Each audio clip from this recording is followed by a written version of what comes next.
आज का मौजू इंतहाई दिलचस्प है और जब ये आप सुनेंगे तो आप भी हैरान और परेशान होंगे कि कैसे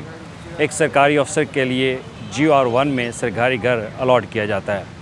बज़ाहिर ये दो ग्रुपों के दरमियान एक खामोश जंग है और वो जंग है पास ग्रुप, जिसको पाकिस्तान एडमिनिस्ट्रेटिव ग्रुप कहा जाता है, और दूसरा ग्रुप है पुलिस सर्विस ऑफ पाकिस्तान, यानी पास और PSP के दरमियान। ये कहानी है, स्टोरी है एक घर के हवाले से एक सरकारी घर अलॉट करने के लिए किस तरह से तगड़ी सिफारिश इस्तेमाल की जाती है। मामला कुछ इस तरह से है कि DIG ऑपरेशन लाहौर हैं, लाहौर के मोहम्मद फैसल कामरान, उनकी तरफ से एक दरख्वास्त दी गई पंजाब हुकूमत से और महकमा सर्विसेज पंजाब से कि GR1 के अंदर उनको सरकारी मुस्तकिल तौर पर एक घर जो है वो अलॉट किया जाए। क्योंकि उनकी फ़ैमिली ने यहाँ पे रहना है तो लिहाजा उनकी जॉब की जो रिस्पॉन्सिबिलिटी है वो बहुत प्रोफेशनल है और हाई सिक्योरिटी लेवल की है, तो लिहाजा उनको एक मुस्तकिल तौर पर घर अलॉट कर दिया जाए। अब इसके लिए मामला शुरू होता है SNJD की तरफ से। SNJD वो डिपार्टमेंट है जो कि पंजाब के अंदर सरकारी अफसरान की तैनातियाँ, पोस्टिंग और दीगर जो मामलात हैं वो इनकी निगरानी करता है। अब वो लिखता है कि फैसल कामरान जो कि DIG ऑपरेशन लाहौर हैं, वो पहली बात तो ये कि वो इससे पहले भी GR1 के अंदर मुकीम हैं, लेकिन वो बग़ैर अलॉटमेंट के, विदाउट अलॉटमेंट के वो GR1 के अंदर रिहाइश पजीर हैं, यानी कि वो गैर कानूनी तौर पर GR1 के अंदर इस वक्त रिहाइश पजीर हैं। उनको सरकारी तौर पर वो घर अलॉट ही नहीं किया गया और उस घर की जो लोकेशन बताई जा रही है वो 9 गोल्फ लेन है। और उसके साथ उन्होंने ये भी लिखा क्योंकि पंजाब हुकूमत ने 2024 में एक पॉलिसी मंजूर की कि SNJD के कैडर के लोगों को, अफसरान को सिर्फ GR1 के अंदर घर जो है वो मिल सकता है। अब GR1 जो है एक गार्डन, इसको गार्डन रेजिडेंसी कंपाउंड कहा जाता है, जहाँ पर सरकारी अफसरान की ख्वाहिश होती है कि उनको यहाँ पर किसी न किसी तरह से घर मिल जाए, लेकिन घर उसी को मिलता है जिसके पास तगड़ी सिफारिश हो। और ऐसी ही सिफारिश DIG ऑपरेशन लाहौर मोहम्मद फैसल कामरान के पास थी जो उन्होंने इस्तेमाल की।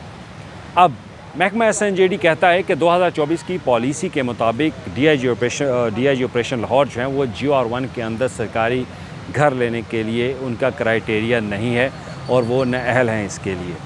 और इसके साथ उन्होंने ये भी कहा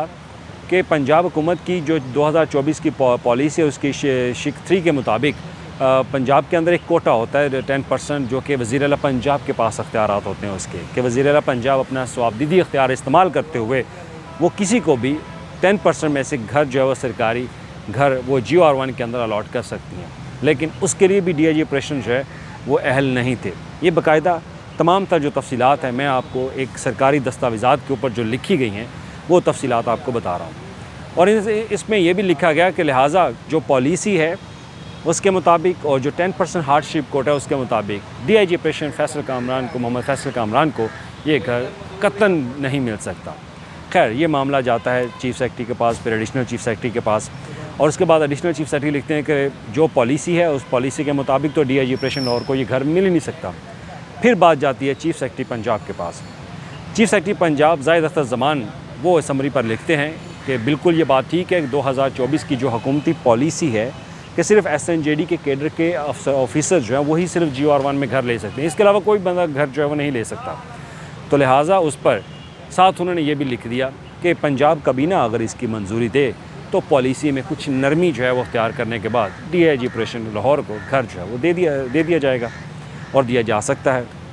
अब इस पर जब उन्होंने ये जवाब लिखा तो बात चलेगी प्रिंसिपल सेक्रेटरी टू CM के पास। अब प्रिंसिपल सेक्रेटरी टू CM लिखते हैं कि जो भी पॉलिसी है, अब इस पॉलिसी पर पंजाब हुकूमत जो है वो फैसला करेगी, तो लिहाजा DIG ऑपरेशन लाहौर को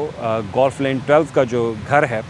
वो उनको अलॉट कर दिया जाए। अब यहाँ से एक नई स्टोरी शुरू होती है। अब वहाँ पर जो गोल्फ 12 जिस पर इनको रिहाइश देने का कहा गया प्रिंसिपल सेक्रेटरी की तरफ से,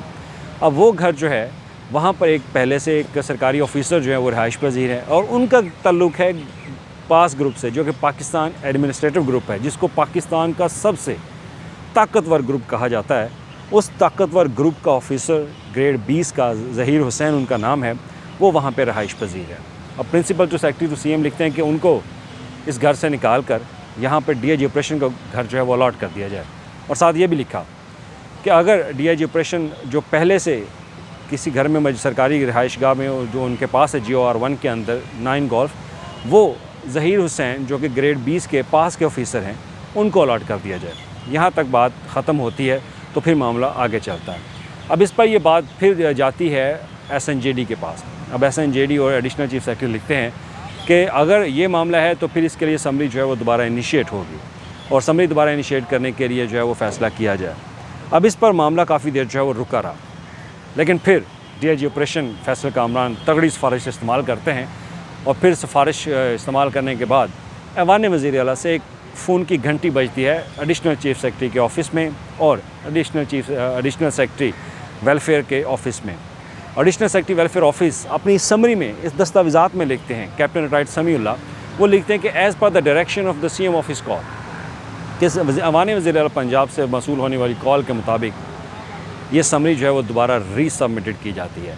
और फिर दोबारा से समरी का आगाज़ होता है। अब समरी जब दोबारा बनाई जाती है उससे एक नया पहलू तैयार होता है, एक नई स्टोरी का आगाज़ होता है। जैसे मैंने आपको पहले बताया कि ग्रेड 20 के ऑफिसर का घर खाली कराकर ग्रेड 19 के ऑफिसर को, जिसका ताल्लुक़ पुलिस सर्विस से है, जो कि इस पॉलिसी के अंदर बिल्कुल भी वो इस पॉलिसी के बरक्स है, उस पॉलिसी के मुताबिक उसको घर नहीं मिल सकता, लेकिन अब ग्रेड 20 के ऑफिसर को घर से निकाल कर अब ग्रेड 19 के ऑफिसर को वो घर दिया जा रहा है। तो उसमें दोबारा नई समरी में लिखा गया कि जो गोल्फ 12 जहाँ पर पहले से ग्रेड 20 के ऑफिसर ज़हीर हुसैन हैं, उनसे ये घर खाली करवा लिया जाए, उनको किसी और घर में जो है वो शिफ्ट कर दिया जाए। हालांकि इससे पहले प्रिंसिपल सेक्रेटरी टू CM लिखते हैं कि जहाँ पर पहले DIG ऑपरेशन रहाइश पजीर हैं वो घर ज़हीर हुसैन जो कि पास ग्रुप के ऑफिसर हैं ग्रेड 20 के, उनको ये घर दिया जाए। अब नई समरी में उनको बिल्कुल ही इसमें फ़ारिग कर दिया गया और कहा गया कि उनके लिए अब घर कोई और तलाश किया जाए और जहाँ पर पहले से तैनात DIG ऑपरेशन लाहौर मोहम्मद फैसल कामरान हैं, उनको उनका जो घर है वो किसी और सूटेबल ऑफिसर को जो है वो दिया जाए। ये अल्फाज समरी के अंदर इस्तेमाल किए गए। अब उसके बाद फ़ैसला किया गया कि जो DIG ऑपरेशन लाहौर हैं मोहम्मद फैसल कामरान, उनको घर अलॉट करने के लिए अब पंजाब कबीना से मंजूरी ली जाए और अब पंजाब कबीना के पास ये इख्तियारात हैं कि वो 2024 की जो उनकी अपनी बनाई हुई पॉलिसी है उसमें तब्दीली कर लें और तब्दीली के बाद वो ये घर अलॉट कर दें। तो पंजाब कबीना ये फ़ैसला जो है इस समरी पर फ़ैसला देती है कि ये घर DIG ऑपरेशन लाहौर मोहम्मद फैसल कामरान को अलॉट कर दिया जाए। तो लिहाजा अब जो घर है 12 गोल्फ लेन का वो DIG ऑपरेशन को मिलेगा और वहाँ पर पहले से जो रहाइश पजीर ऑफिसर हैं ग्रेड 20 के ज़हीर हुसैन, उनसे ये घर खाली करवाया जाएगा। अब उनके लिए नई जगह तलाश की जाएगी। अब इसमें एक और चीज़ भी है, पंजाब हुकूमत के जो पॉलिसी पंजाब हुकूमत की जो पॉलिसी है रेजिडेंशी पॉलिसी सरकारी सतह के ऊपर जो सरकारी घरों के अलॉटमेंट के हवाले से, उसके मुताबिक GOR1 में 3 सरकारी रहायशगाहें हैं पुलिस सर्विस की। उसमें first of all IG Punjab हैं, उसके बाद CTO लाहौर हैं और उसके बाद DIG ऑपरेशन। अब जो सरकारी सतह पर DIG ऑपरेशन को घर अलॉट है 5 पटियाला हाउस जिसका नंबर है, वो घर जो है वो बुनियादी तौर पर DIG ऑपरेशन लाहौर को देना चाहिए था, लेकिन वो नहीं दिया गया। क्यों? क्योंकि वहाँ पहले से ही साबिक DIG operation Lahore doctor Haider Ashraf वो वहाँ पर रहाइश पजीर हैं। तो उनसे घर खाली कराने की बजाय एक ग्रेड 20 के ऑफिसर को घर से निकाल कर उनसे घर जो है वो खाली करवा के पुलिस ग्रुप का जो 19 के ग्रेड का ऑफिसर है PSP डॉक्टर मोहम्मद फैसल कामरान, उनको ये घर जो है वो अलॉट कर दिया जाता है। तो अब तगड़ी सिफारिश क्या थी? तगड़ी सिफारिश ये थी क्योंकि पंजाब हुकूमत, अब वज़ीर आला पंजाब ने अहकामात दिए, वज़ीर आला पंजाब के ऑफिस से कॉल जाती है कि ये घर फैसल कामरान को ही मिलना चाहिए और पंजाब हुकूमत ने अपनी ही बनाई हुई पॉलिसी को नज़रअंदाज किया और उसके बरअक्स जाकर ये घर DIG ऑपरेशन मोहम्मद फैसल कामरान को अलॉट किया गया। तो ये थी एक सिर्फ घर की कहानी कि एक बंगले के लिए किस तरह 2 ग्रुप आपस में आमने सामने हुए और जीत हुई police service of Pakistan group की।